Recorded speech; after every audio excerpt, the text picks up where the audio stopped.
Sequência de margem.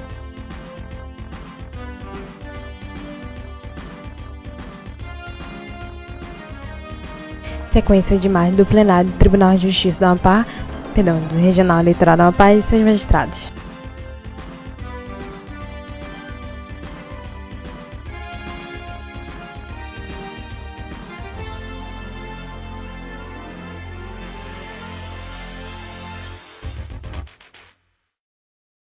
Havendo o número legal... Foco no desembargador Carmo Antônio, presidente em exercício do Tribunal Regional Eleitoral do Amapá. Desembargador Carmo Antônio é negro de pele clara, tem cabelos parcialmente grisalhos, curtos, olhos amendoados castanho escuro, nariz afilado e traje a toga preta. Na tela, no canto direito superior, logo do TREP e no canto direito inferior, janela de Libras com intérprete. Unanimidade. Antes de passar a presidência ao juiz Carlos Torque, eu vou fazer o pregão. O processo em julgamento é a ação de impugnação de mandato eletivo, número 601-626-2022. A origem é Macapá, o juiz relator é Carmo Antônio, o impugnante é Ministério Público Eleitoral, impugnado é Amiraldo da Silva Favasso Júnior e Diego Venceslau Vilhena Sênior. Atuarão como vogais juízes Anselmo Gonçalves, a juíza Tina Souza, o juiz Normande Souza e o juiz Rivaldo Valente. Eu passo, então, a presidência ao desembargador Carlos Torque. Obrigado, senhor presidente. Boa tarde a todas. Foco no desembargador Carlos Torque. Então, retorno a palavra para Vossa Excelência para o relatório. Excelência, há um segredo Foco no de justiça desembargador aqui Carmo que Antônio. a AIME realmente tem que tramitar em segredo de justiça, mas o julgamento deve ser público, então, por isso, eu estou suspendendo o segredo de justiça. Prossiga. Na barra inferior, 16 e 4, 26 de 1 de 2024, 109, sessão judiciária ordinária. Em face do Diretório Estadual do Movimento Democrático Brasileiro do Amapá, de Alex Dione Camilo Marques, de Amiraldo da Silva Favasso Júnior, Brendo da Costa Monteiro, Débora Marília de Andrade Borges, Diogo Venceslau Vilhena Sênior, Éden Ferreira dos Santos, Eliane Dias do Rosário, Catiano Souza de Lima, Kelman Douglas Oliveira Monteiro, Marina Alves Conceição, Max Ney Machado Andrade, Paulo Alceu Ávila Ramos, Ricardo Tavares dos Santos, Rui Regis Cardoso Cavalcante, Vitor Hugo Carneiro Fernandes, por suposta fraude à cota de gênero. O Ministério Público Eleitoral alegou que a fraude ocorreu na composição das candidaturas proporcionais, mais especificamente na utilização fictícia de duas candidaturas femininas. São elas Catiane Souza e Eliane Manzona, com a finalidade de cumprir formalmente a exigência legal prevista no artigo 10, parágrafo 3º da Lei 9.504, que é a Lei das Eleições. Nesse contexto, diz que o diretório do MDB apresentou à Justiça Eleitoral o demonstrativo de regularidade de atos partidários ao cargo de deputado estadual nas eleições gerais de 2022, no estado do Amapá, inicialmente com 20 integrantes, sendo 14 pessoas do gênero masculino e 6 do gênero feminino, correspondente a 70% e 30% de candidaturas masculinas e femininas, respectivamente. Portanto, com um aparente cumprimento dos percentuais da cota de gênero. Entretanto, 6 candidatas, Ariane Prata de Alfaia, Gioconda Camilo da Silva, Maria Beatriz Gomes da Silva, Marivete de Souza Brito, Sueli Palheta dos Santos e Elisângela Maria Palheta Barata, apresentaram pedido de renúncia coletivo após o deferimento dos registros de candidatura. Afirmou que se observaram vários indícios de fraude à cota de gênero, em especial de 2 candidatas, a professora Eliane Manzona e Catiane Souza, que não efetuaram os atos de campanha, obtiveram quantidade inexpressiva de votos e receberam valores irrisórios oriundos do financiamento público de campanha, além de utilizá-los de maneira incompatível com a pretensão de concorrer aos cargos. A esse respeito, afirmou que 4 delas compareceram de forma espontânea na sede da Procuradoria da República do Estado do Amapá para expor os fatos que configurariam a utilização de candidaturas femininas com o objetivo de fraudar o DRAP do MDB para o cargo de deputado estadual. Além disso, afirmou que, na ocasião, colheram-se as declarações das renunciantes e que, de maneira uniforme e concisa, todas demonstraram que suas candidaturas tinham um intuito exclusivo de preencher a cota de gênero exigida por lei.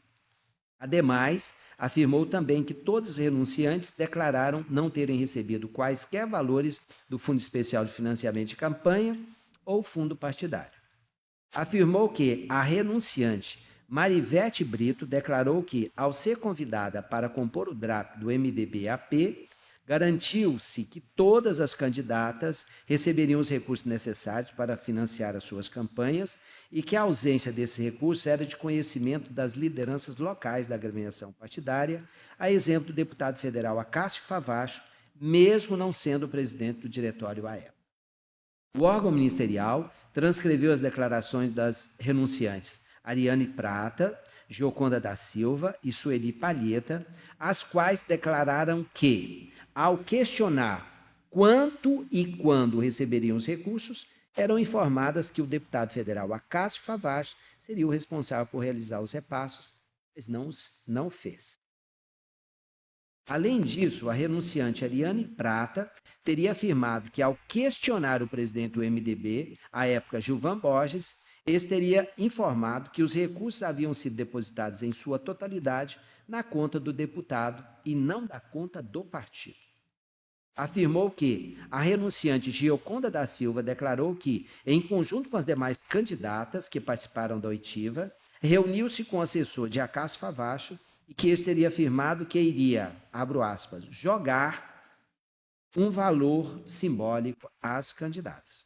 Fim, alegou que a renunciante Sueli Palheta declarou que apenas um grupo específico de pessoas não recebeu o repasse, composto na maioria de candidatas mulheres, e que tais recursos teriam sido repassados de maneira discricionária pelo deputado Acácio Favacho, destinados principalmente a candidatos que já possuíam mandatos.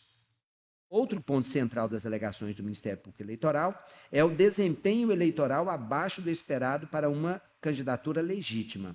As candidatas obtiveram apenas 21 votos, que foi Catiane Souza, e 45 votos a Eliane Manzona. O órgão ministerial sustentou que tais números são incompatíveis com a candidatura genuína, sobretudo porque não refletem um esforço mínimo de campanha. Para o Ministério Público Eleitoral, a quantidade ínfima de votos, especialmente em um contexto de eleição proporcional, reforça o caráter fictício das candidaturas. A acusação compara esses resultados com votações de outras candidatas, apontando que a baixa adesão popular é um indicativo de que as campanhas não foram realizadas de forma efetiva e invoca a jurisprudência consolidada do TSE, segundo a qual as votações ínfimas ou inexistentes são fortes evidências de fraude à cota de gênero. Sobre a ausência de atos de campanha, o Ministério Público Eleitoral afirmou que as candidatas Catiane Souza Lima e Eliane Dias do Rosário não indicaram Justiça Eleitoral, site Permanece o ou foco rede no desembargador social Carmo Antônio. utilizada para a divulgação de suas candidaturas, mesmo essa sendo uma das principais ferramentas de divulgação. Esclareceu que ambas possuem perfis nas redes sociais, mas nenhuma delas publicou algo relacionado à campanha. Além disso, o impugnante afirmou que realizou diligências nos locais indicados pelos candidatos como comitê de campanha e neles verificou que se tratava, na verdade, de uma residência sem propaganda partidária aparente. O Ministério Público Eleitoral destacou a falta de movimentação financeira expressiva nas pressões de contas candidatas, afirmou que as campanhas femininas não receberam recursos financeiros relevantes, não houve gasto significativo com propaganda eleitoral. Ressaltou que a candidata Catiane Lima recebeu a quantia de R$20 mil e gastou R$21.500. Contudo, gastou apenas com assessoramento de campanha, locação de veículos, serviço de contabilidade e advocatício. Apenas gasto com administração, a coordenação e planejamento de campanha e não com gasto para divulgar sua candidatura. Em relação aos gastos de Eliana do Rosário, verificou-se prestação de conta similar. Ela recebeu a mesma quantia e as despesas resumiram-se ao pagamento de serviços advocatícios e contábeis, não havendo quaisquer despesas com materiais impressos, tipos de campanha, como santinhos, adesivos e bandeiras. Demonstrou-se que ambas as prestações de contas um repasse pequeno de valores, principalmente ao comparar com outros candidatos do mesmo cargo do partido. Diz que elas estavam tão desvinculadas do processo eleitoral que suas prestações de contas se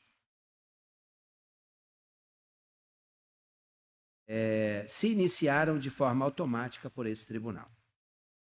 Por último, ressaltou que todas as candidaturas femininas tiveram uma votação ínfima em comparação com as candidaturas masculinas do partido, em virtude da diferença entre os valores aplicados em cada campanha. Em relação a Catiane Souza e Eliane do Rosário, o órgão afirmou que a divergência é ainda mais evidente e que isso ocorreu como reflexo da utilização fraudulenta desses nomes em uma disputa eleitoral.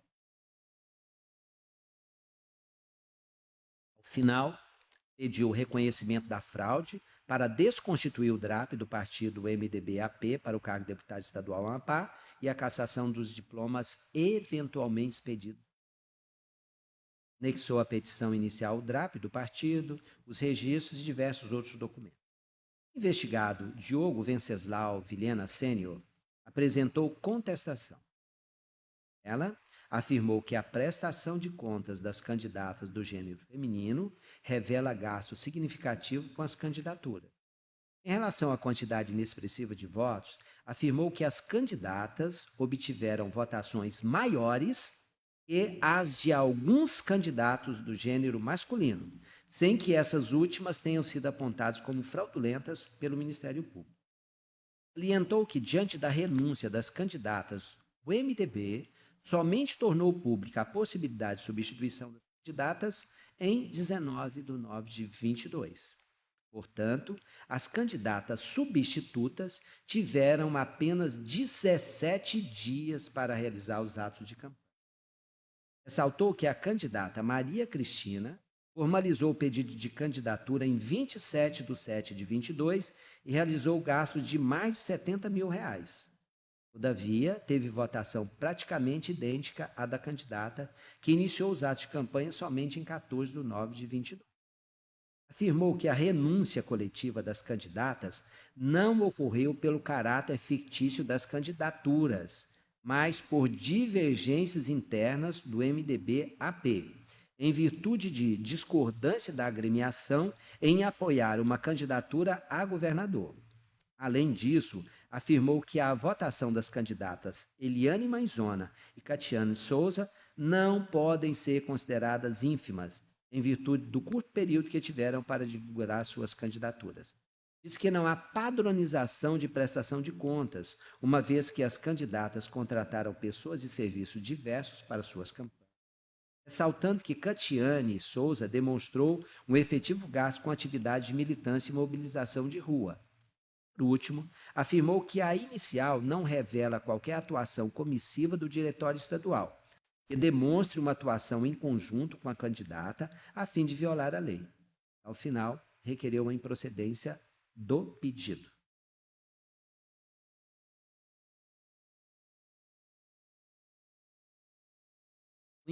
O impugnado Amiraldo da Silva Favacho Júnior apresentou defesa e nela afirmou que as candidatas Catiane Souza de Lima e Maria Conceição receberam cada a quantia de R$20 mil. Portanto, não se pode falar que elas não receberam ou não realizaram investimento eleitoral. Em relação à quantidade de votos, o impugnado diz que as referidas candidatas receberam votações mais expressivas do que candidatos de gênero masculino, mesmo possuindo tempo menor para a realização da campanha, sem que o órgão ministerial tenha apontado como fraudulentas. Disse que a desistência das 6 candidatas ocorreu por causa de racha interno do partido, presidido por Gilvan Borges, e não pela falta de apoio. Afirmou que inexistem elementos que caracterizem a fraude à cota de gênero, visto que um dos requisitos é a presença de votação ínfima, e não há como considerar a votação das candidatas Eliane Manzona e Catiane Souza inexpressivas, sobretudo em virtude do curto período que elas tiveram para realizar a campanha. Conforme fotos juntadas na peça e na contestação da candidata Débora Borges, como que juntou também 2 notas fiscais que comprovam a realização de serviço de impressão de campanha, ressaltou que a votação das candidatas Eliane Manzona e de Catiane Souza não pode ser considerada ínfima, já que várias candidatas tiveram essa quantidade de votos. Afirmou que, em relação a Catiane Souza, percebeu-se um efetivo gasto com atividade de militância, mobilização de rua, locação de veículos e de assessoria contábil e jurídica. Também afirmou que não há padronização da prestação de contas dos candidatos, pois contrataram pessoas e serviços diversos. Por último, ressaltou que a inicial não aponta atuação comissiva do diretório estadual, não havendo como falar em fraude eleitoral.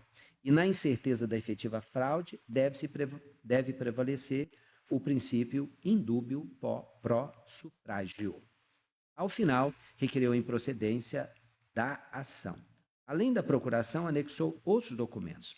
O fundamento na legitimidade apenas dos candidatos eleitos Amiraldo Silva Favacho Júnior ou Venceslau Vilhona Sena para figurar no polo passivo da AIME, decidiu-se pela exclusão do Diretório Estadual, do MDB do Amapá e dos suplentes ao referido cargo do polo passivo das demandas, que são Alex Johnny Camilo Marques, Brendo da Costa Monteiro, Débora Marília de Andrade Borges, Éden Ferreira dos Santos, Eliane Dias do Rosário, Catiane Souza de Lima, Kelman Douglas Oliveira Monteiro, Marina Alves Conceição, Max Ney Machado Andrade, Paulo Alcei Ávila Ramos, Ricardo Tavares dos Santos, Rui Regis Cardoso Cavalcante e Vitor Hugo Carneiro Fernandes. Após, os impugnados interpuseram agravo regimental contra a decisão, a qual determinou a exclusão do Diretório Estadual do MDB e dos candidatos não eleitos ao cargo de deputado estadual no polo passivo.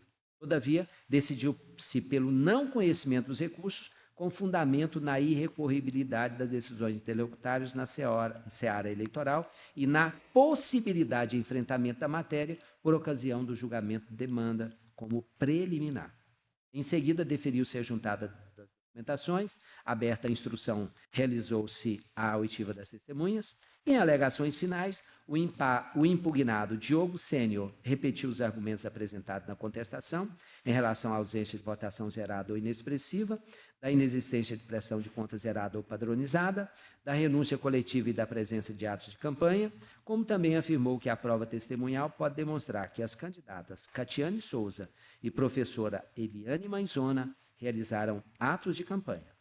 Por isso, reafirmou que é necessário o elemento subjetivo para a caracterização de burlar o sistema de cota e que o Ministério Público não apresentou provas suficientes e que os indícios... Permanece foco no desembargador Carmo Antônio. ...judicial sem garantia do contraditório. E, ao final, requereu a improcedência da ação. O impugnado Amiraldo Favacho, em alegações finais, repetiu os argumentos apresentados em sede de contestação em relação à existência de ato de campanha e disse que houve ratificação dessa afirmação pelas testemunhas. Afirmou que a prova testemunhal demonstrou que as candidatas realizaram atos de campanha em pontos estratégicos de Macapá, em casas de família, que realizaram contratação de pessoas para auxiliá-las, distribuíram material gráfico nos atos de campanha e realizaram divulgação das candidaturas nas redes sociais por intermédio do envio de mensagens diretas e publicação no status. E, ao final, requereu a improcedência. O Ministério Público afirmou, em relação ao agravo, que não há cerceamento de defesa, visto que cabe à parte indicar as testemunhas no primeiro momento que couber falar nos autos. E, durante a audiência, ouviu-se uma das candidatas como testemunha compromissada e a outra, a própria defesa, pensou. No mérito, repetiu os argumentos trazidos na inicial sobre a renúncia coletiva, alegou que o diretório procurou dar aparente veracidade às candidatas apontadas como fraudulentas, que teria ficado evidente a partir do depoimento da candidata professora Eliane Manzona, já que afirmou ter recebido o recurso 10 dias depois de ter homologado sua candidatura e teve acesso ao material de campanha poucos dias antes da eleição. Apesar disso, não apresentou registro de ato de campanha. O órgão ministerial afirmou que o depoimento da suposta candidata mostrou-se contraditório, visto que em alguns momentos afirmou que sempre publicava nos stories, mas depois afirmou que era apenas no WhatsApp, destoando da diligência realizada pelo órgão, que não encontrou uma publicação sobre a candidatura em suas redes sociais. Ressaltou que, apesar da candidata Eliane e da testemunha Rayane terem afirmado a existência de atos de campanha, A defesa não apresentou esse registro. Também sustentou que as fotos de supostos atos de campanha realizados por Catiane não demonstram que a candidata os realizou de fato. Por último, requereu a procedência. É o relatório. Obrigado, eminente relator. Vamos então às Imagem ampla do sustentações plenário. orais. Já pedido aqui, pergunto. Foco no desembargador Carlos Torque. Os advogados se apresentaram e o Lucas Favacho Bordalo, pelo impugnado Miraldo da Silva Favacho Júnior, ausente. Vai fazer a sustentação oral? Imagem ampla do plenário. Desembargador Carlos Torque olha em direção ao auditório. O regimental. O advogado se dirige à tribuna no lado esquerdo da mesa.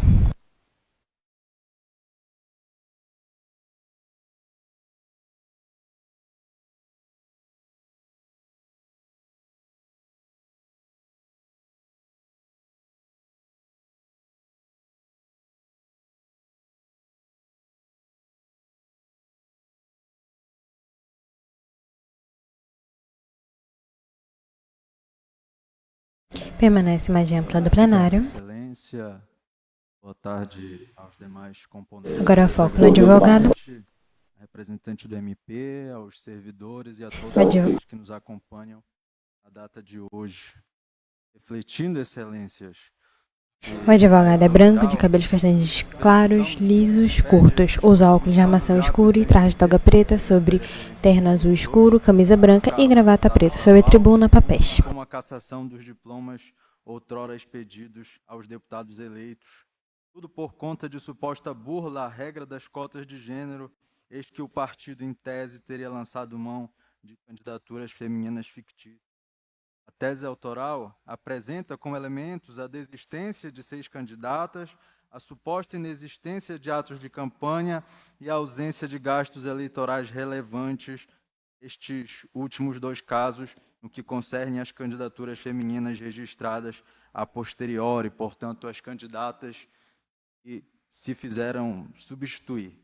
Porém, excelências, data venha traz premissas que descolam frontalmente da realidade.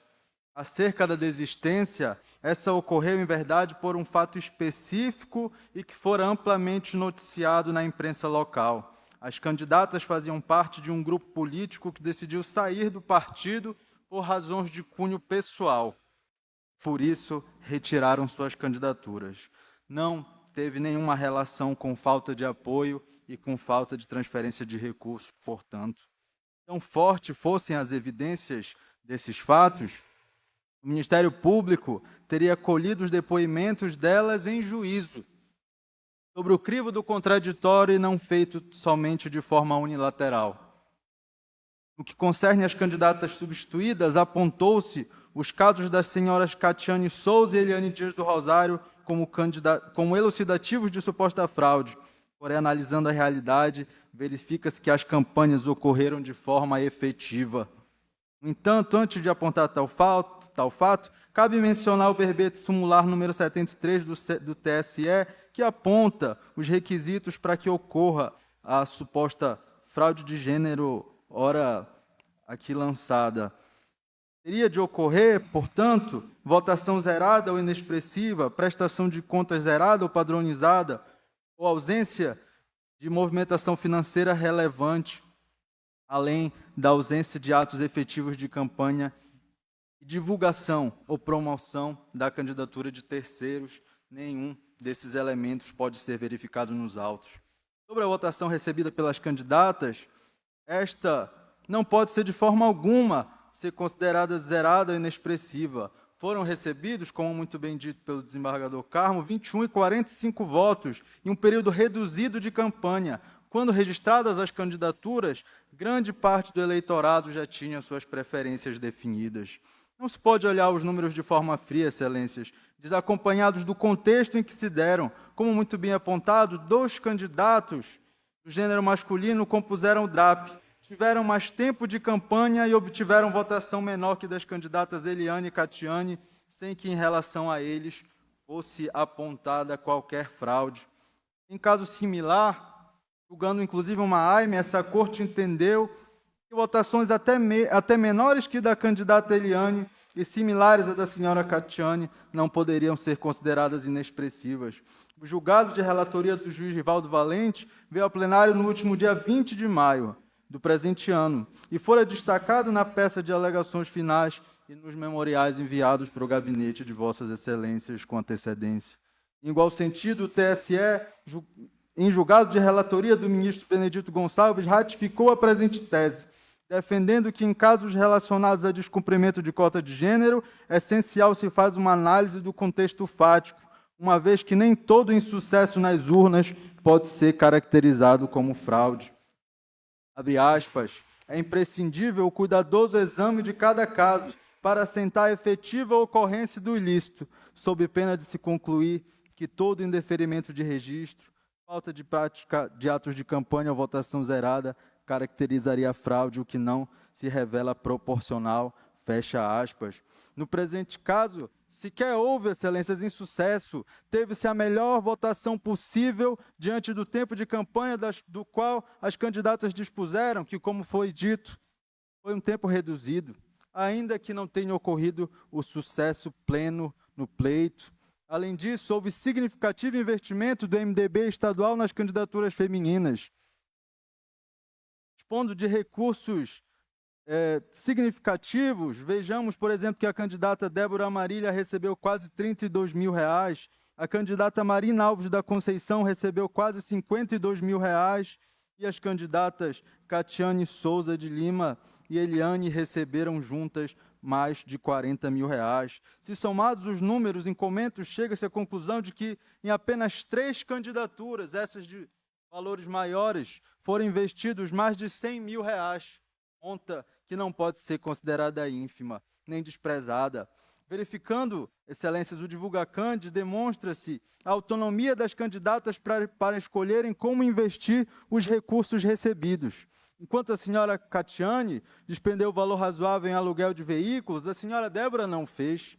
O material publicitário foi uma das prioridades da candidata Catiane, já a candidata Débora não incluiu este entre suas principais despesas. Quaisquer semelhanças são pontuais, em especial pela diferença de valores empenhados em cada candidatura, comprovando-se por documentação idônea, portanto, que não houve padronização e sim personalização de gastos. Em derradeiro, mais claro ainda, está que atos de campanha foram praticados, o que se comprova pelas mídias colacionadas aos autos, mas também pelos depoimentos colhidos na audiência. O advogado permanece com sustentação oral. Conduzida brilhantemente pelo desembargador Carmo. Na oportunidade, fora dito que as candidatas jamais pediram votos ou fizeram campanha para outros candidatos a deputado estadual, que as candidatas realizaram atos de campanha em pontos estratégicos da cidade, tal como feiras e a orla da cidade. Além disso, as candidatas fizeram reuniões em casa de família, divulgando sua plataforma de propostas, e que as candidatas tinham bandeiras específicas caso chegassem à LAP.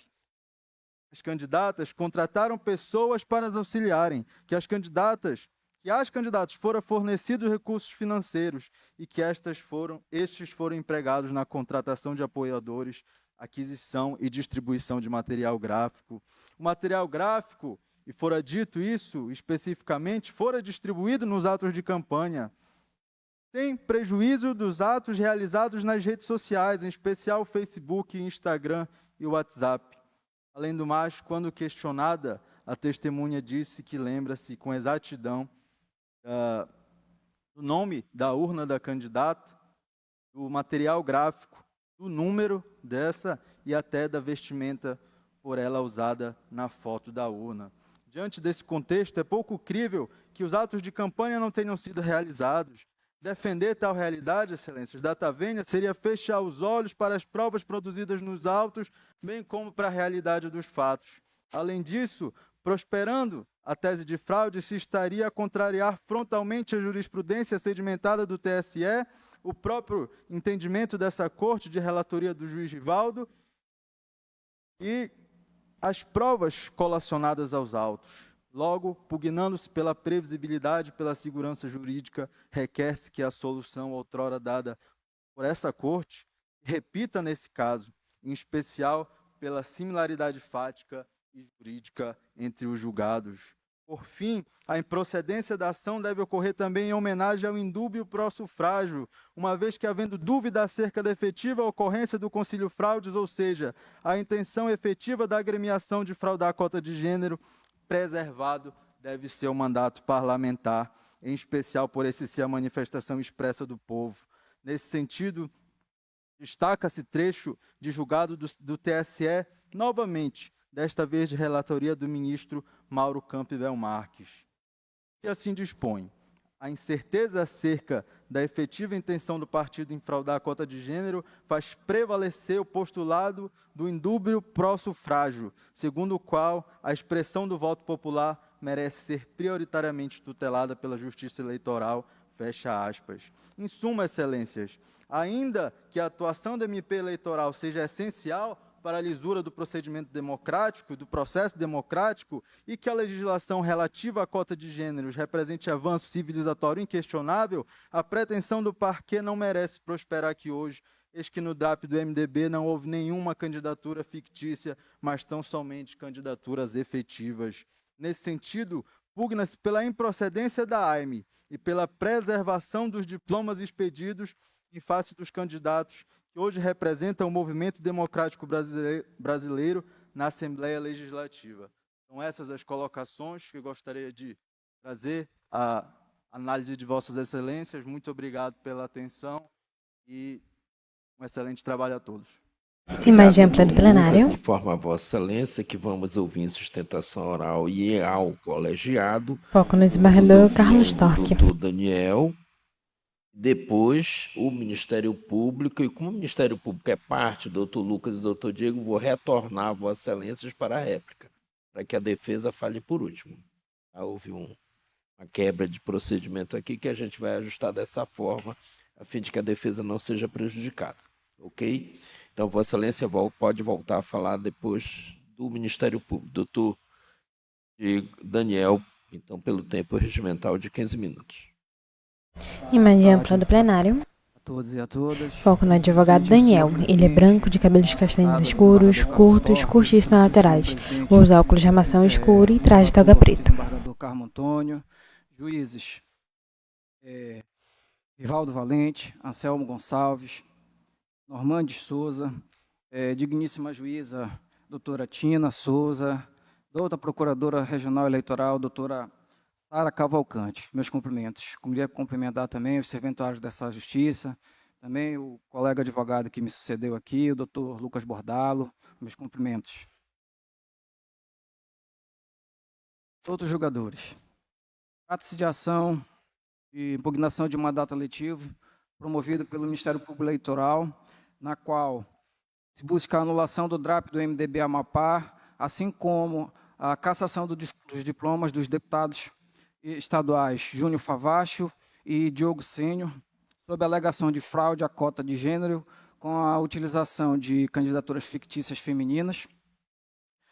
E o MP baseia as suas alegações em uma suposta renúncia coletiva, bem como votação inexpressiva por parte de algumas candidatas.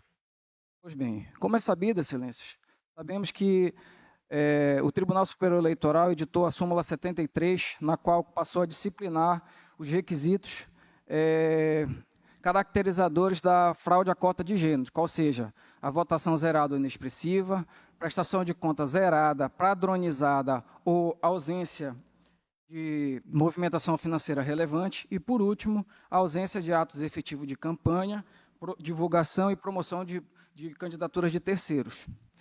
Esses argumentos, excelência, no entender da defesa do impugnado Diogo Sênior, não se encontram presentes nos autos. Explico o porquê. Com relação ao primeiro requisito, votação zerada ou inexpressiva, esclarece que as candidatas femininas, apontadas como fictícias, não obtiveram votação zerada ou inexpressiva. Pelo contrário, elas obtiveram votação mais que expressivas com relação aos candidatos do gênero masculino, no qual eu trago aqui ao lume o candidato Ricardinho do Uber e Brendon Monteiro, que apenas tiveram 10 votos no prazo de 45 dias de campanha. Para exemplificar, Outros exemplos, eu trago também votações de candidatas de outros partidos que tiveram votação ínfima, como o PDT, com 45 votos, candidatas do PT, com 2 votos, PRTB, com 6 votos. E, mesmo assim, a que se sabe, não houve qualquer tipo de impugnação a esse tipo de votação. No caso aqui presente, a candidata Eliane Manzona obteve 45 votos e a Catiane Souza obteve 21 votos. Ou seja, neste caso aqui, os 2 candidatos do gênero masculino tiveram votações abaixo das candidatas. Ou seja, não há que se considerar aqui que seja uma votação inexpressiva. Quanto a este ponto, é importante ressaltar, bem falado aqui pelo colega que me antecedeu, que em recente pronunciamento, essa corte, na AIM 601-625 de 2022, da relatoria do eminente juiz Rivaldo Valente, relacionada à suposta fraude à cota de gênero, investigava o partido União Brasil, idêntica aos fatos que está sendo discutido neste momento, a corte julgou improcedente a AIM, e nesse julgamento foi considerado que 39, 15 e 23 votos não podem ser caracterizados como votação inexpressiva. Assim, um ponto que merece destaque, que foi levantado na própria inicial pelo Ministério Público Eleitoral, e diante da lamentável renúncia de candidatas do gênero femininos decorrente de uma manobra política do antigo presidente do partido, que tinha o único objetivo em prejudicar por conta de divergências partidárias, lançou esse pedido de renúncia feita pelas candidatas, o que, por conta justamente, inclusive, do próprio deputado Diogo Sênio, que apoiava o então candidato ao governo do Estado, o senhor Jaime Nunes, ele achou por bem utilizar esse argumento para prejudicá-lo em prol de outros candidatos. Assim, Excelência, com a substituição das candidatas, que foi realizada no dia 14 de 9 de 2022, as candidatas substitutas apenas tiveram, repito, 17 dias, como bem lembrado pelo relator, 17 dias de campanha. Uma obteve 46 votos e a outra obteve 21 votos. Nessa conjuntura, se compararmos a candidata a deputada estadual pelo PROS, Maria Cristina, mesmo tendo 45 dias de campanha e ter o gasto de R$70 mil, somente obteve 46 votos, tendo praticamente a mesma votação da candidata Eliane Manzona, que é tida aqui como fictícia. Ou seja, uma candidata que teve 17 dias de campanha, teve um gasto de R$20 mil em relação a esta candidata do PROS, não pode ser considerada uma votação inexpressiva, no nosso entendimento. Idêntica à conclusão é percebida em relação à votação de outras candidatas de outros partidos, tais como Vanderleia Silva, do PDT, 45 votos, Ana Patrícia Vilarim, do PRTB, 5 votos, Sandra Almeida Nunes, do PT, 2 votos, Simone Machado, do PL, 24 votos, e Carolina da Silva Pereira, do Avante, 6 votos. Assim, Excelência, diante desses argumentos, especialmente da questão temporária, qual seja, os 17 dias de campanhas realizados pelas candidatas tidas como fictícias, apontada pelo Ministério Público, torna-se evidente que a votação obtida por elas não se caracteriza como votação inexpressiva no nosso entendimento. Com relação ao segundo requisito, prestação de conta zerada, padronizada ou ausência de movimentação financeira relevante, esclarecemos que a prestação de conta das candidatas femininas não se revela a existência de contas zeradas, padronizadas ou muito menos a ausência de movimentação financeira relevante.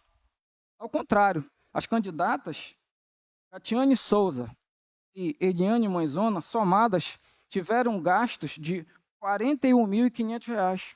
Ou seja, considerar que um valor desse é ínfimo é um mínimo impossível. Assim, fica demonstrado, Excelência, pelos gastos, inclusive foi citado no próprio relatório aqui apresentado pelo relator do desembargador Carmo Antônio, e ficou demonstrado o comprometimento da aplicação de recursos financeiros das candidatas em suas respectivas campanhas eleitorais, demonstrando e evidenciando a atuação efetiva no pleito eleitoral. Terceiro requisito: ausência de atos efetivos de campanha, divulgação ou promoção de candidatura de terceiros. A candidata Catiane Souza realizou diversos atos de campanha, conforme documentos carreados aos atos no ID 5070189.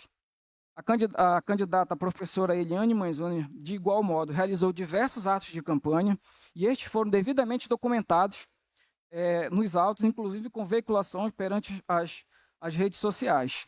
Aqui eu rememoro, Excelência, no julgamento da AIME, que teve como relator o juiz Rivaldo Valente, a manifestação feita nesse plenário, feita pelo eminente juiz Anselmo Gonçalves, que naquele momento entendia que a petição inicial do Ministério Público ela deveria ser indeferida de pleno. Por quê?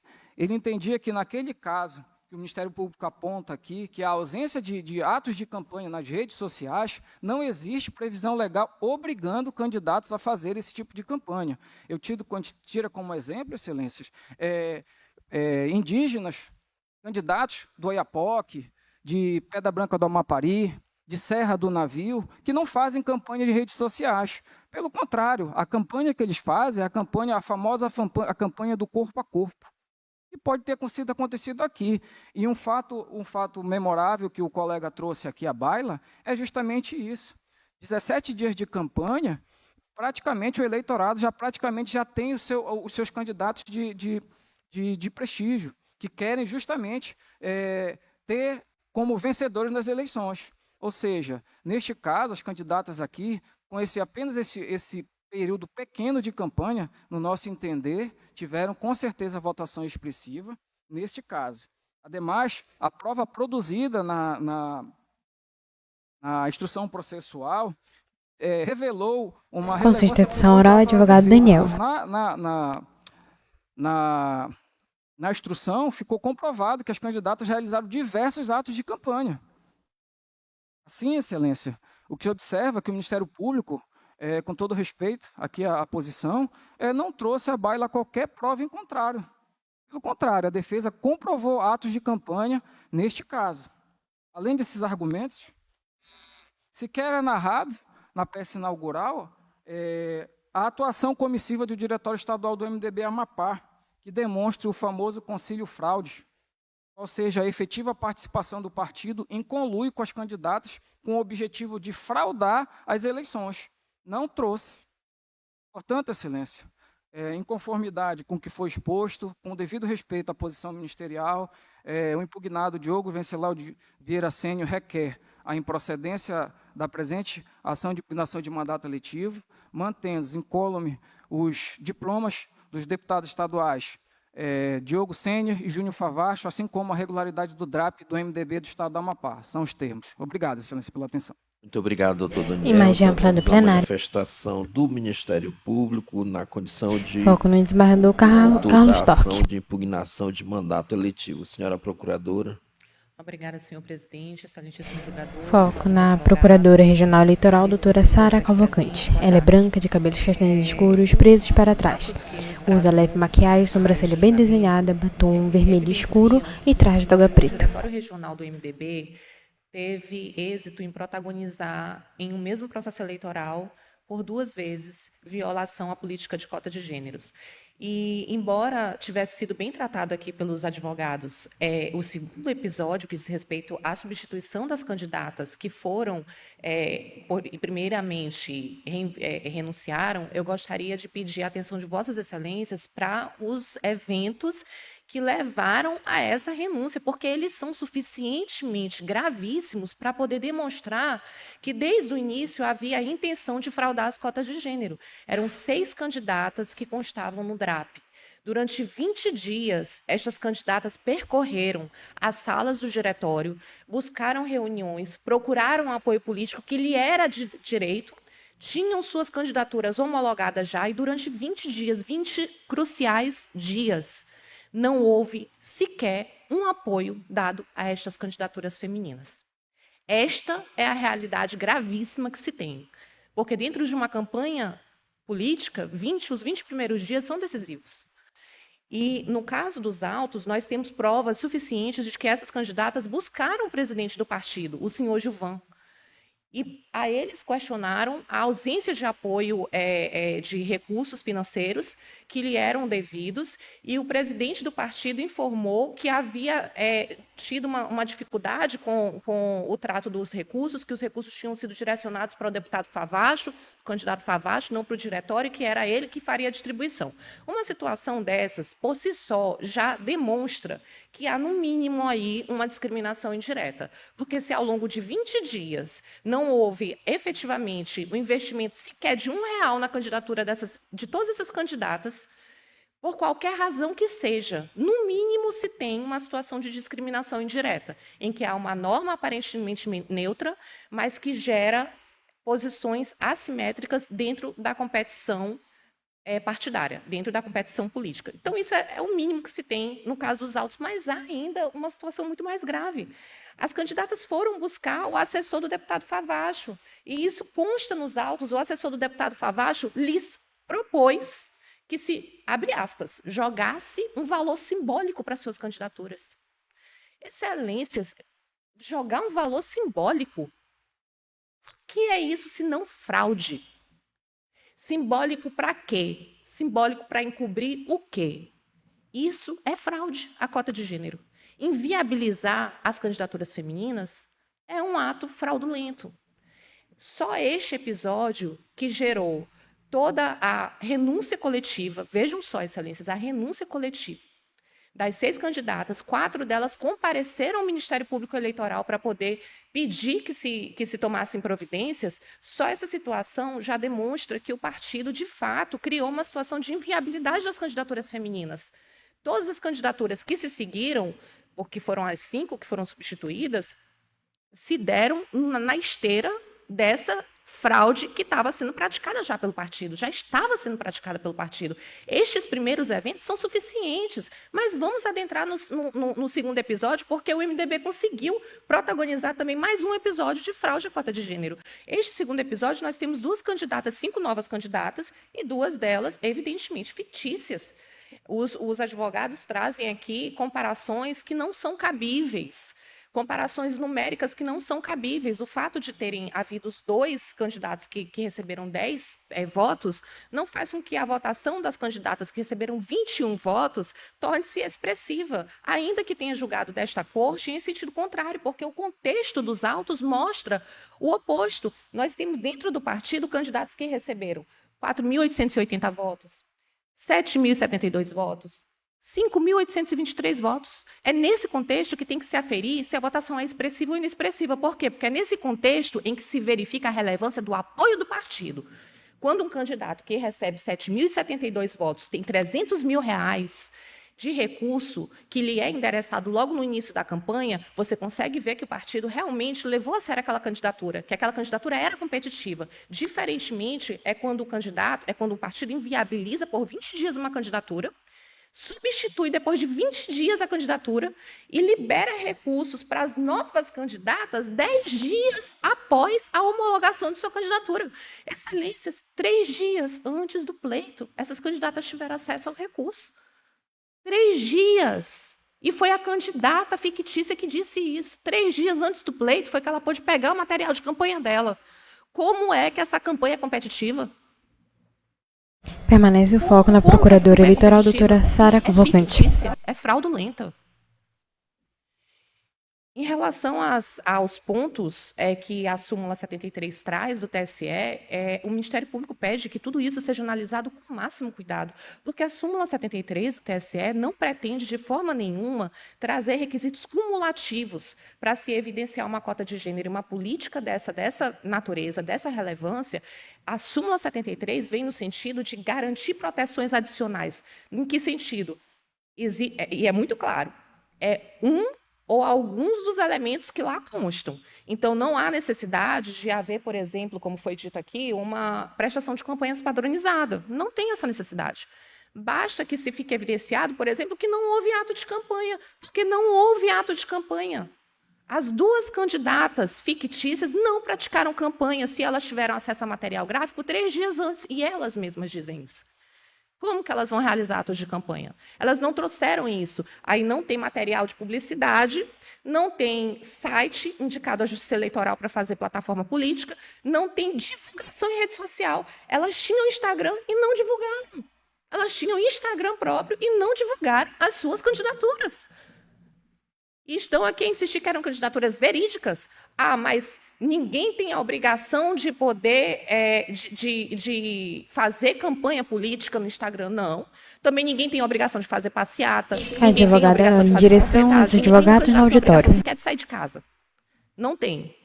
Mas isso está a evidenciar, isto são indícios fortíssimos. Não da quebra de uma norma que obrigasse a pessoa a fazer campanha ou não, mas de que ela não fez campanha. Eu vou pedir, inclusive, para a área técnica colocar a foto, por favor, do comitê de campanha das duas candidatas, porque nem no comitê de campanha das candidatas havia propaganda da campanha das candidatas. Na tela, duas fotos de residências de ângulo diferente, com a frase residências sem propaganda partidária aparente. Nós temos o comitê de campanha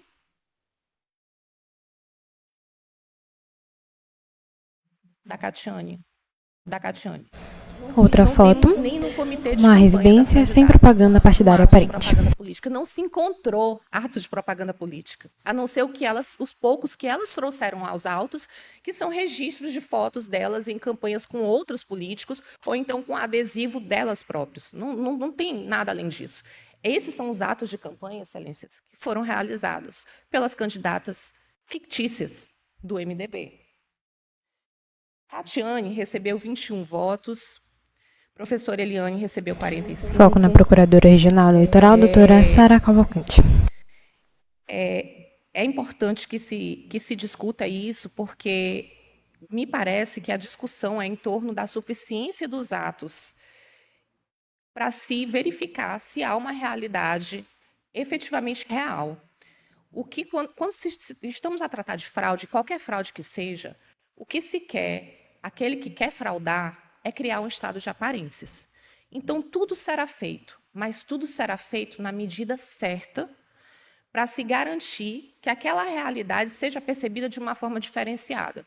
Então, nós tivemos, sim, no processo, algumas fotos das candidatas ali fazendo uma panfletagem com 2 ou 3 pessoas. Nós tivemos, sim, a indicação de comitê de campanha sem indicação de propaganda partidária. Nós tivemos, sim, a aplicação de recursos, 21 mil recursos que hoje a gente sabe que, se a súmula considera a ausência de recursos um elemento significativo para indicar a fraude, os partidos já não vão mais praticar esse tipo de omissão. Vão, sim, aplicar algum recurso. Então, foram 20 mil que foram aplicados. Esses fatos são suficientes para tornar uma candidatura feminina competitiva? É essa questão que precisamos enfrentar. Porque todos os elementos, para qualquer lado que se olhe, para qualquer requisito que a súmula indique, nós vemos que os elementos são mínimos. Se fez só o limite. E ainda que os advogados venham aqui dizer, mas elas tiveram 17 dias. Por que elas tiveram só 17 dias de campanha?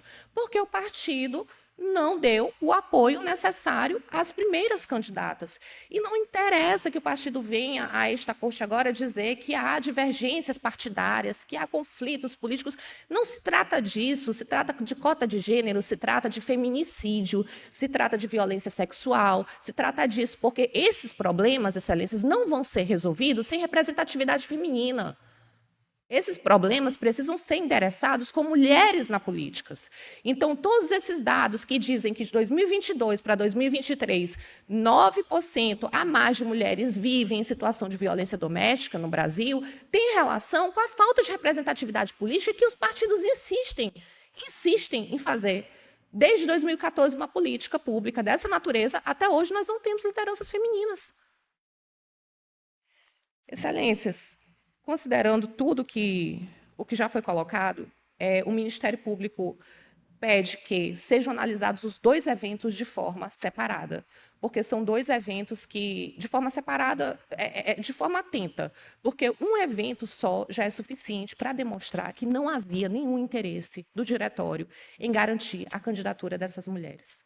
Não havia qualquer pretensão de tornar essas candidaturas competitivas, porque 20 dias sem apoio político e nenhuma divergência política está a justificar isso, porque a lei é clara, é uma obrigação objetiva que o partido precisa cumprir. E também os elementos que vieram aos autos depois com as duas candidaturas fictícias e que denotam que os partidos continuam aí até o limite só do suficiente para poder dizer que aquelas candidaturas foram efetivas, foram reais. Eu vou finalizar a minha exposição pedindo para que a área técnica coloque um trecho do depoimento de uma das candidatas em que ela lamenta não ter podido participar por falta de apoio político, não por nenhuma outra divergência. Por favor. Na tela, o vídeo da candidata sentada à mesa, branca. A candidata é negra de pele clara, tem cabelos castanhos escuros, lisos, longos. Traja vestido longo. Não se importa de pisar nas que estão mais lá embaixo. Isso para mim é muito triste e eu não aceito, tipo, injustiça com ninguém. Tanto é que eu sabia que as meninas iam se prejudicar e eu chamei elas para ajudar, para que elas não se prejudicassem também.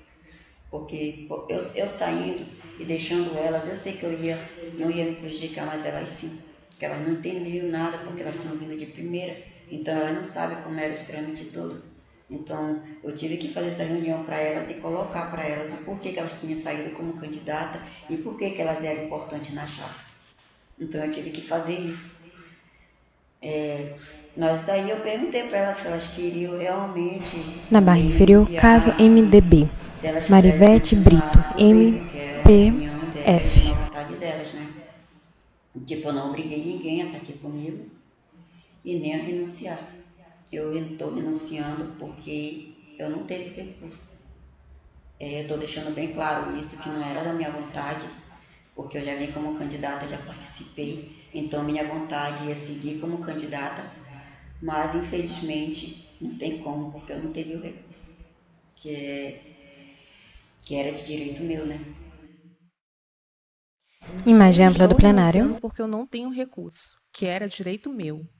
É isso que a candidata... Foco na procuradora eleitoral, doutora Sara Cavalcante. Nós estamos a um dia do dia 25 de novembro, que é o Dia Internacional de Enfrentamento da Violência contra a Mulher.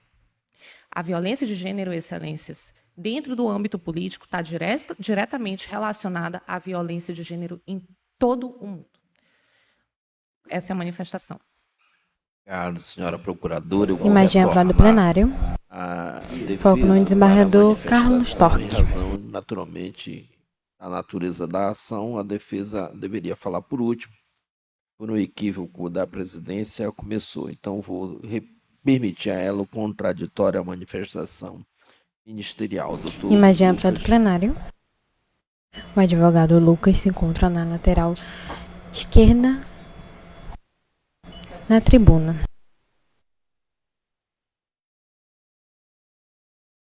O advogado veste a toga.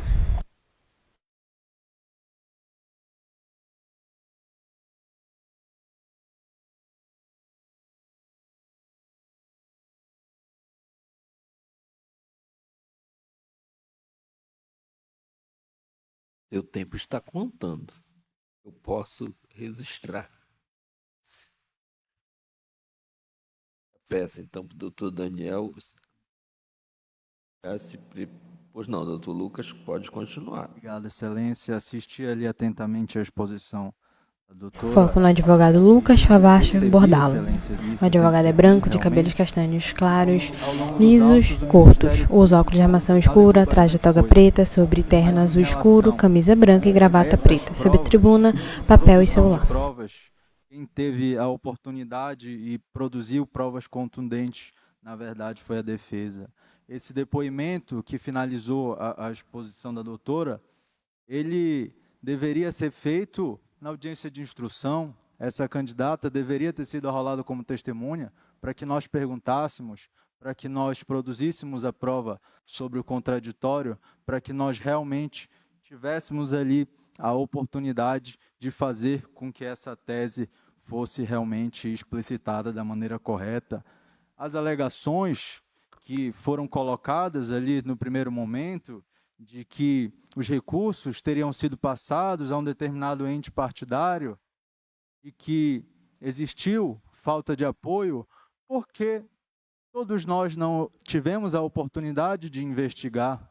Porque essas 4 candidatas que foram até o Ministério Público voluntariamente, é assim que consta na inicial, não vieram à instrução e nós não tivemos sequer como fazer uma pergunta. Tivemos como esclarecer se foi assim mesmo, tivemos como realmente exercer o direito ao contraditório.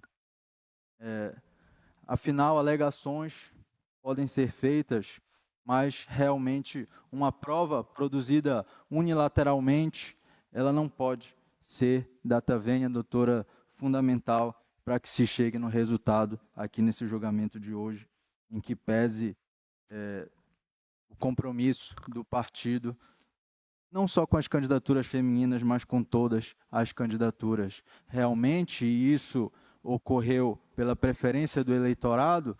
Houve candidaturas que tiveram mais votos, outras menos, como foi colocado aqui, 2 candidaturas masculinas tiveram 10 votos, e essa votação, no segundo momento, essa divisão que foi feita aqui, foi reflexo, doutora, não de ou de 2 candidaturas fictícias, mas do trabalho efetivo das candidatas. Foi colocado aqui a foto dos comitês, em tese sem campanha, mas foi mencionado, só que não pode ser esquecido, que com o material gráfico que elas tiveram, elas fizeram o máximo possível diante do tempo curto para que essas candidaturas fossem efetivadas. Houve material gráfico em feiras, houve material gráfico em lugares outros da cidade, houve material gráfico em reuniões, houve exposição nas redes sociais, ainda que isso não seja elemento fundamental para caracterizar uma candidatura. Portanto, o que se observa realmente desde o início é que o Ministério Público pega provas juntadas pela defesa, pega depoimentos que foram produzidos só na sede do Ministério Público. Então, realmente, se tem uma luta válida, uma luta essencial pela representatividade feminina e pela defesa de pautas que não são preciosas apenas para as mulheres, mas para a sociedade como um todo, mas que a tese, que essa tentativa de demonstrar que isso não foi descumprido, que isso não foi cumprido pelo MDB, que teria sido descumprido, portanto, viesse amparada em provas robustas, isso não aconteceu. O que aconteceu nas provas produzidas sobre o contraditório foi realidade diversa, essa que nós trouxemos aqui a vossas excelências. Trouxemos e demonstramos documental e testemunialmente que notas fiscais demonstraram os recursos recebidos. Não foram, doutora, só 20 mil reais, como eu coloquei na minha fala, foram mais de 100 mil reais investidos nas candidaturas femininas, se somadas as candidatas. Não se pode pegar um recorte das candidatas Eliane Manzona e candidata Catiane e dizer que só elas compunham DRAP porque tinham outras candidatas. Saíram 6, outras substituíram. Teve um compromisso financeiro do partido com essas candidaturas em relação a esses valores, em relação a esse material de campanha, em relação à personalização dos gastos. Realmente, entre o momento que se inicia a contratação de um material de campanha e o momento que esse material de campanha é recebido, há um hiato, principalmente na época final de campanha. São muitos candidatos querendo a impressão dos seus materiais, mas em momento algum houve falta de amparo. Essa tese, se nós tivéssemos tido a oportunidade de verificar na audiência de instrução, isso ia ser esclarecido. Infelizmente, não ocorreu. Não se pode juntar uma tese produzida aqui de forma unilateral e pedir que isso prospere dessa maneira. Realmente, o que deve ser considerado foi aquilo que foi produzido de acordo com a Constituição Federal, aquilo que foi produzido com a cooperação do Ministério Público, do juiz que está julgando o caso e também da defesa. Ratifico que essa luta realmente pelos direitos e pela representatividade é de todos nós. Todavia, deve ser de todos nós também o compromisso de preservar os mandatos eletivos oriundos da vontade popular e cassar esses mandatos, prejudicar esses mandatos com base em provas data vênia uma vez mais frágeis, seria realmente uma incorreção, seria uma irregularidade quase sem volta. Por isso, aqui nas minhas colocações, quero me prender e esclarecer que o rigor metodológico das provas deve prevalecer nesses autos. Essas 4 candidatas falaram, disseram que um determinado assessor, ninguém sabe qual é, teria dito uma coisa, disseram que um determinado valor teria ido para a conta de um determinado ente partidário, nós nem tivemos a oportunidade de indagá-las acerca disso, disseram, mas as provas realmente juntadas pelo Ministério Público foram só as produzidas unilateralmente, aquelas juntadas pela defesa. Então, em homenagem realmente ao contraditório, ao voto popular e a tantas pessoas que decidiram voluntariamente depositar a confiança nesses candidatos que hoje se quer cassar, se quer desconstituir o mandato, é que eu peço a vossas excelências que analisem realmente as particularidades do caso concreto, em especial como essas provas foram produzidas. Porque uma tese, ela deve ser pautada em elementos sólidos, em elementos de robustez considerável. E essa robustez realmente foi produzida aqui nos autos pelo brilhante trabalho também do colega aqui e pelo aqui presente e pelo atento trabalho da defesa. São essas as colocações, excelências, faço todas essas considerações aqui com muito respeito ao trabalho do Ministério Público, mas entendo realmente que, havendo falhas procedimentais graves em relação às provas, essas não podem fazer com que ocorra a pretensão, para que tenha êxito a pretensão ministerial que aqui se apresenta. Muito obrigado, excelência. Imagem ampla do plenário. Lucas, retorna a palavra ao doutor Daniel, então, para... Foco no desembargador Carlos Torque. Por favor, nos autos. Imagem ampla do plenário. Se declina da sustentação, peço registrar.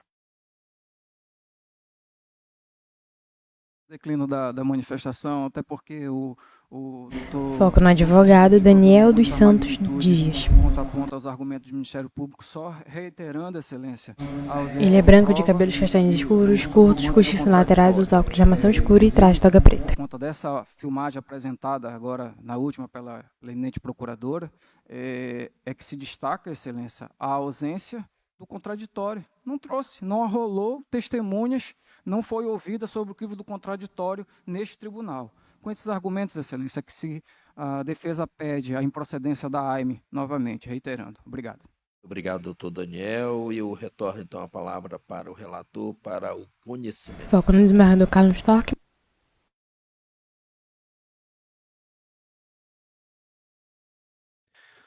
Excelências, penso que a matéria ficou muito bem esclarecida pelas manifestações do Ministério Público e da Defesa. E eu começo pelo conhecimento, Foco no desembargador Carmo Antônio. observando que as partes não suscitaram preliminares. Porém, reconheceu-se de ofício a ilegitimidade passiva dos suplentes ao cargo de deputado estadual do Diretório Estadual do MDB, com fundamento no objeto da AIME, que se volta apenas à cassação do mandato e determinou-se a exclusão deles da ação. Os impugnados, então, interpuseram agravo regimental contra a decisão, sob a alegação de que a exclusão dos suplentes do diretório do partido impossibilitou o pleno exercício da defesa ao impor aos requeridos remanescentes o dever de provar a regularidade dos atos praticados e que a exclusão tardia impossibilitou que as candidatas inicialmente incluídas no polo pudessem ser indicadas como testemunhas. Isso consta na minha decisão e eu deixei muito claro que, no caso específico, não caberia mesmo que essas pessoas e o diretório fossem incluídos, porque, conforme demonstrado na decisão impugnada e por expressa disposição da Constituição Federal, somente pode figurar como demandado o mandatário. Desse modo, a decisão que excluiu os suplentes e o diretório do MDB não merece reparo. Além disso, como a legitimidade constitui questão de ordem pública, o reconhecimento da ausência dela após a fase postulatória não configurou qualquer ilegalidade, já que, além da estrita observância ao dispositivo constitucional, os impugnados tiveram a oportunidade de indicar provas, inclusive testemunhal. E, além disso, a circunstância das candidatas não eleitas terem sido incluídas no polo passivo da ação não trouxe prejuízo à defesa, pois se deferiu a oitiva delas em audiência justamente em face dessa circunstância e na previsão da norma de regência. E, desse modo, não há que se falar em prejuízo e, com esse fundamento, estou indeferindo a preliminar, excelência. Eu peço ao relator que esclareça, porque em algum momento do Imagem ampla do plenário. menciona a expressão agravo. Esta decisão que não... Foco no desembargador Carlos Torque. O polo passivo da ação, ela foi guerreada por agravo? Isto, e eu... agora Vossa Excelência traz a julgamento... Apreciando aqui para que todos nós possamos... nós estamos rejeitando o agravo, porque no pregão não houve menção a agravo. Isto. Então, nós estamos julgando, esclarecendo a corte, nós estamos o agravo regimental da decisão do relator que definiu o polo passivo restrito aos que têm mandato. E aí, nesse ponto, ele está rejeitando essa preliminar, aqui mencionada como preliminar, e, naturalmente, negando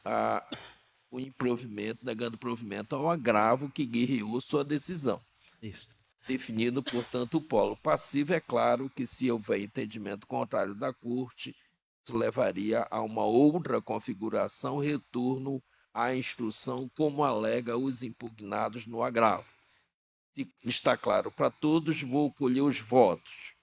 É como vota o juiz neste ponto, o juiz Anselmo Gonçalves. Presidente, vou acompanhar integralmente o relator. A juíza Tina Souza. Com o relator, presidente. Juiz Normando Souza. Eu também concordo exatamente nos termos do relator. Juiz Rivaldo Valente. Presidente, também acompanho o eminente relator desse ponto. Eu também acompanho integralmente o voto do relator, negando o provimento ao agravo regimental e conhecendo da AIME. É essa a conclusão aí, eminente relator? Ok. Então, conhecida, prossiga ao mérito. Conforme relatado, Foco no desembargador Carmo a Antônio. investigação judicial eleitoral, como as ações de impugnação de mandato eletivo propostas pelos autores, apontam suposta fraude à cota de gênero no demonstrativo irregularidade de atos partidários do Partido do Movimento Democrático Brasileiro, do MDB, para o cargo de deputado estadual nas eleições de 2022. Sobre essa espécie de fraude, o TSE tem firme posição no sentido que ela pode ser objeto tanto da AIGE como da AIME.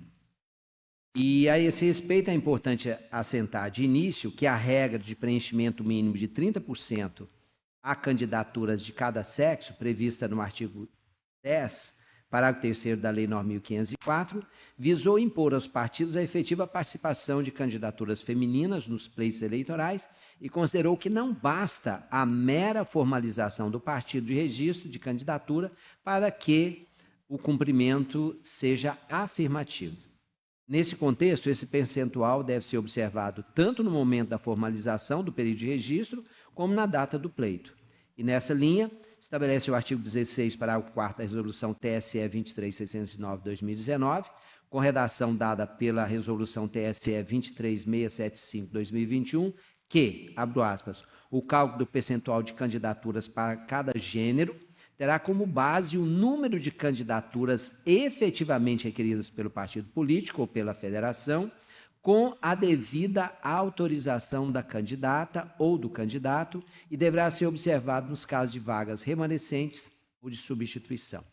Na mesma linha, no julgamento do RESP número 19392 do Piauí, de relatoria do ministro Jorge Mussi, datado de 17 de novembro de 2019, o TSE fixou importantes requisitos para aferir a ocorrência de fraude no preenchimento do percentual. E são esses exatamente aqueles relacionados aqui pelo Ministério Público, que é a obtenção de votação zerada ou ínfima, a ausência de movimentação financeira relevante ou o ajuste contábil padronizado ou zerado, e, finalmente, a inexistência de atos efetivos de campanha, ausentes ainda indicativo de desistência tácita da disputa eleitoral. Então, em recente pronunciamento, o TSE, em 16 de 5 de 2024, registrou o seguinte entendimento, que a fraude à cota de gênero, consistente no que diz respeito ao percentual mínimo de 30% de candidaturas femininas, configura-se com a presença de um ou alguns dos seguintes elementos: votação zerada ou inexpressiva, a pressão de conta zerada, a ausência de atos efetivos de campanha, divulgação ou promoção da candidatura de terceiros. Então, o reconhecimento do ilícito acarreterá quais as seguintes penas? Primeiro, a cassação do DRAP, da legenda e do diploma dos candidatos a ele vinculados, independentemente de prova da participação, ciência ou anuência deles. Também, a inelegibilidade daqueles que praticaram ou anuíram com a conduta, nas hipóteses da ação de investigação judicial, e nulidade dos votos obtidos pelo partido com a recontagem dos conscientes eleitoral e partidário. Então, fixadas essas premissas legais e jurisprudenciais sobre a matéria, passo à análise do caso. Os elementos de prova juntados aos autos, em relação à fraude à cota de gênero, diz respeito em especial a duas candidaturas: a candidata Catiane Souza e a Eliane Manzona, que obtiveram 21 e 45 votos, respectivamente. Ou seja, Catiane, 21, e a Eliane Manzona, 45 votos. A particularidade é que, embora se tenha dito aqui que isso não tenha relevância, não há como não analisar isso em relação a outras candidaturas.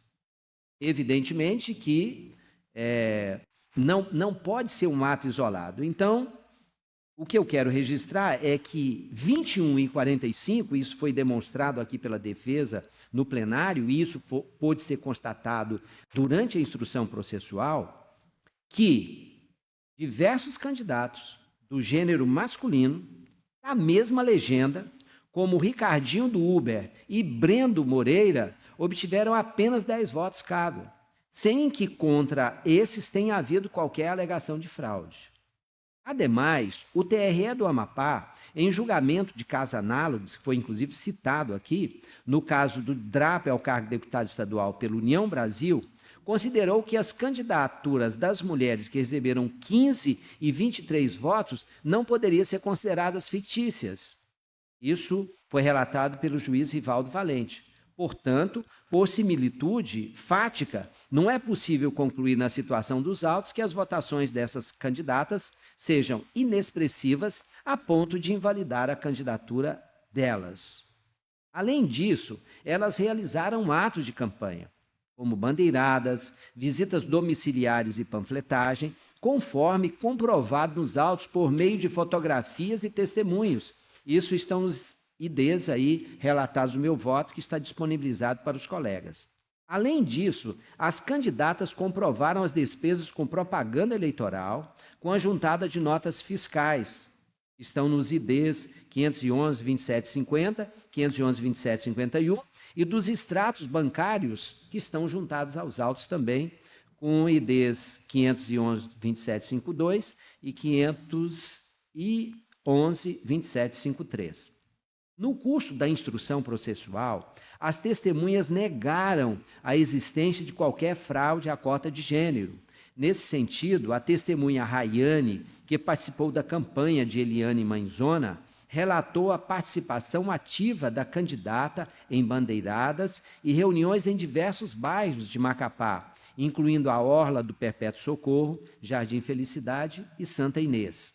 Além disso, afirmou que se dedicou exclusivamente à candidatura de Eliane, sem qualquer participação na campanha de outros candidatos. Na mesma linha, Permanece a o própria foco no desembargador candidata Carmo Eliane Antônio. Manzona, no depoimento dela, confirmou que realizou visitas domiciliares, distribuiu material gráfico e participou de diversas ações de campanha, inclusive na defesa da bandeira, da diversidade LGBTQI+, e das mulheres negras. Esses depoimentos demonstraram que as candidatas participaram da campanha, o que afasta a alegação de que as candidaturas eram fictícias ou simuladas nesse item. Acrescente-se que a falta de propaganda nas redes sociais não pode ser interpretada como ausência de campanha, uma vez que a legislação eleitoral não obriga o uso delas na internet. Elas podem ser indicativos, podem ser indícios, mas são elementos insuficientes para se constatar. E embora a propaganda eleitoral na rede mundial de computadores seja bastante utilizada nas campanhas mais recentes, a falta dela, isoladamente, não evidencia a natureza fictícia da candidatura, sobretudo quando há a realização de atos presenciais e uso e distribuição de materiais físicos. Além disso, é importante comparar a votação delas com outros candidatos e candidatas. Verifica-se que a curta duração da campanha não as impediu de obter uma votação razoável. Nesse contexto, Catiane Souza e Eliane, como eu disse, mesmo com apenas 17 dias de campanha, obtiveram votação equivalente ou superior a outras candidatas com mais tempo de campanha e recursos. Como exemplo, Maria Cristina Pros AP, que gastou R$70 mil e teve mais tempo de campanha e com 46 votos, número similar ao de Eliane Manzona. Esses fatos demonstram que o desempenho eleitoral das candidatas do MDB não pode ser considerado ínfimo ou fraudulento, pois não houve diferença significativa entre a votação delas e de outras candidatas com mais recursos e apoio. Soma-se a isso que não há prova robusta de que o partido tenha lançado candidaturas fictícias com essa intenção. Ao contrário, as provas indicam que houve atos de campanha, que as candidatas participaram do processo eleitoral e que a votação obtida não pode ser considerada inexpressiva, afastando inicialmente a alegada fraude à cota de gênero. Nessa linha, eu estou citando aqui julgado do Tribunal Superior Eleitoral, que está no nosso voto aí, que os colegas têm acesso.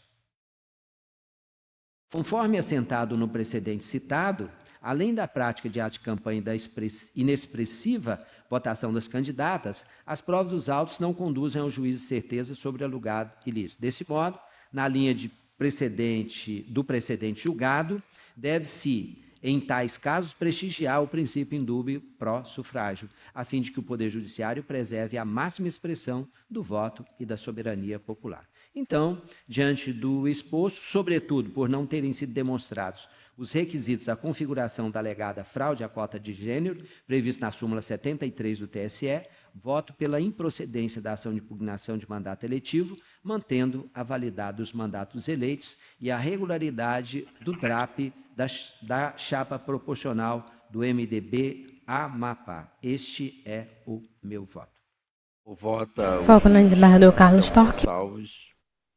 Senhor presidente, eu vou acompanhar integralmente o relator, mesmo porque eu já tive oportunidade de me manifestar a respeito dessas questões em julgamento anterior. E no sentido de que verdadeiramente não existe obrigação legal de haver... Em ambiente virtual, o juiz Anselmo Gonçalves. Ele é branco, careca, usa óculos de armação escura e traja blusa preta. Agora foco no desembargador Carlos Torque. Presidente, o voto do relator reflete exatamente como eu penso, por isso voto com ele. Luiz Normando Souza. Senhor presidente, eu adianto que vou seguir. Em ambiente virtual, juiz Normando Souza. Ele é negro de pele clara, tem cabelos castanhos escuros, preso para trás, usa óculos de armação clara e traja terno preto. Ela defendeu essa convicção, trabalhou muito bem. Eu tenho certeza que a intenção dela não era esta, mas eu tenho que falar que essa discussão, esse tipo de situação, independente do resultado do julgamento aqui, ela é muito importante, a sociedade tem que tomar conhecimento, né? Todos os partidos certamente estão tomando, porque é uma ferida social essa divergência, essa distinção de gênero. Aqui, no caso concreto, eu estou convencido de que não há como ver essa fraude caracterizada, há uma dúvida. Inclusive no que diz respeito à questão do citado racha. Isso foi muito comentado nos bastidores políticos. Todos soubemos que o Gilvan teve um racha apoiando um lado de governo e outro. E isso certamente repercutiu nas candidaturas. Eu penso também que uma das coisas que precisa ser investigado, será que isso foi, esse boicote às candidaturas, isso não foi um boicote à candidatura feminina, isso é um boicote aos candidatos anões, vamos dizer assim. Os candidatos em partidos menores, em partidos assim uns candidatos que aparecem para optar, para ganhar, para agitar, mas que sabe, não vão ser objeto do partido, não vão ser focados pelo partido. Então, aqui a dúvida é muito grande se havia um boicote ao gênero feminino, um boicote aos anões. Anões que eu estou dizendo que são pequenos, né? Os candidatos menores. Tanto é que tem 2 homens aí que não tiveram 10 votos. Então, por isso eu sigo o relator, mas fazendo uma ressalva que é muito bem-vinda essa discussão, a doutora Sara está de parabéns no seu trabalho, e isso tem que ficar de exemplo para que todos os partidos se mexam, organizem melhor, tratem melhor tanto as mulheres quanto os candidatos anões, vamos dizer. Eu estou apelidando assim, né? É isso, eu queria falar essa colocação, sem que isso influencie no resultado, porque eu estou convencido de que aqui, no caso concreto, há uma dúvida insuperável e a dúvida se resolve em pró-sufrágio. Eu sigo o relator. Foco no desembargador Carlos Torque. Presidente, eminentes pares. Em ambiente virtual, o juiz Rivaldo Valente. Ele é branco, de cabelos parcialmente grisalhos, curtos, cochichos laterais, usa óculos de armação escura, tem barba escanoada, curta, grisalha e traja terno preto. Relator, a análise da fraude da cota de gênero exige, em conformidade com a jurisprudência do Tribunal Superior Eleitoral, a verificação de um desvirtuamento da finalidade das candidaturas femininas. Há exemplos de indícios como a ausência de atos mínimos de campanha, movimentação financeira suspeita ou alinhamento de prática que podem indicar o uso dessas candidaturas para o cumprimento formal da cota, sem a real intenção de viabilizar a competitividade das mulheres no processo eleitoral. Importante destacar, senhor presidente, que a configuração da fraude independe da demonstração da intenção subjetiva, ou seja, o conluio fraudulento, como já afirmado pelo TSE em diversos precedentes. No caso em tela, senhor presidente, as candidaturas femininas impugnadas apresentam uma série de peculiaridades que afastam, também, ao meu ver, a configuração de fraude.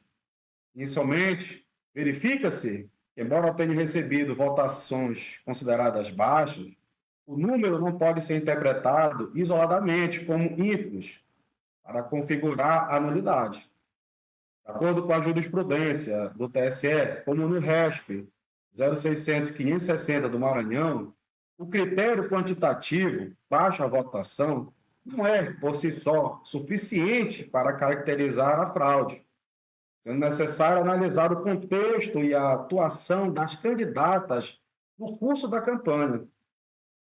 A exigência de uma votação expressiva para validar candidaturas femininas, na verdade, pode, inclusive, criar obstáculos indevidos à promoção da participação feminina na política, subvertendo o objetivo constitucional e normativo de assegurar a inclusão de mulheres no cenário eleitoral, conforme previsto no artigo 10, parágrafo 3º da Lei das Eleições.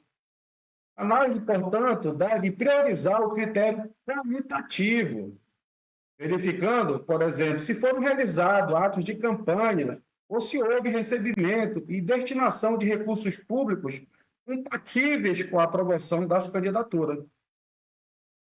Nesse caso, senhor presidente, como muito bem destacou o eminente relator, quanto à prestação de contas eleitorais, nota-se que as candidatas receberam recursos significativos ao Fundo Especial de Financiamento de Campanha, no valor de R$20 mil. O investimento em suas campanhas, ainda que o retorno eleitoral tenha sido baixo, demonstra que as suas candidaturas tiveram viabilidade material mínima, o que afasta a alegação de que se tratava de candidaturas fictícias. Esse é o entendimento, enquanto se ampara no RESP, do qual muito bem destacou o eminente relator, no 0601-771 do Piauí, em que o TSE destacou que a simples ausência de êxito eleitoral é suficiente para caracterizar a fraude. Ainda, as provas nos autos demonstram que foram realizados atos mínimos de campanha pelas candidatas Eliane Dias do Rosário e Catiane Souza de Lima, incluindo registros do comitê e movimentação que denotam esforços para a promoção de suas candidaturas. O TSE, no RESP 560 do Maranhão, reforçou que a verificação de atos de campanha, ainda que mínimos, é elemento central para afastar a alegação de fraude. Além do mais, senhor presidente, a renúncia de várias candidatas em razão de disputas internas no diretório partidário gerou prejuízo à condução das campanhas, impactando a estruturação das substituições. A demora na destinação de recursos e materiais de campanhas às candidatas substitutas não é, por si só, suficiente para caracterizar a fraude, conforme já decidido no RESP 1996 do Piauí. Enfim, senhor presidente, reitero meu entendimento firmado no julgamento da AINE 0601-625, caso semelhante ao presente, de que a caracterização de fraude à cota de gênero requer provas robustas e inequívocas, não bastando meras ilações ou conjecturas. No caso em análise, as provas apresentadas são frágeis e insuficientes para demonstrar cabalmente o desvirtuamento da finalidade das candidaturas femininas.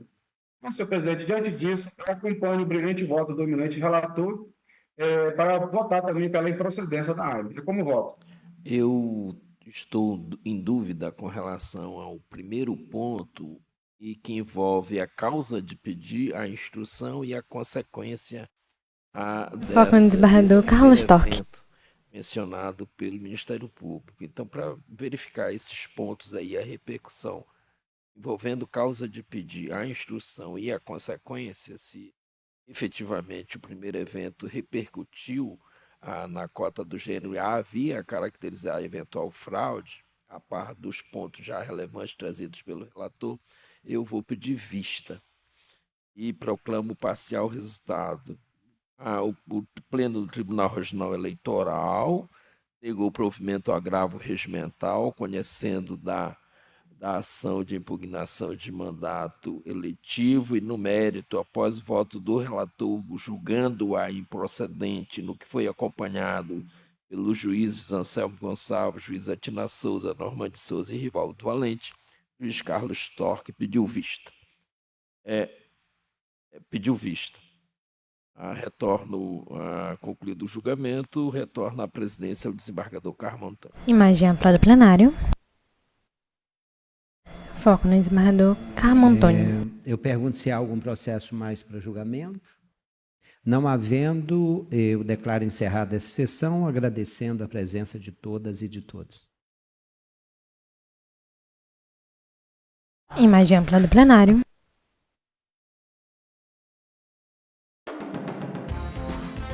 Sequência de imagem do plenário do Tribunal Regional Eleitoral do Amapá e seus magistrados.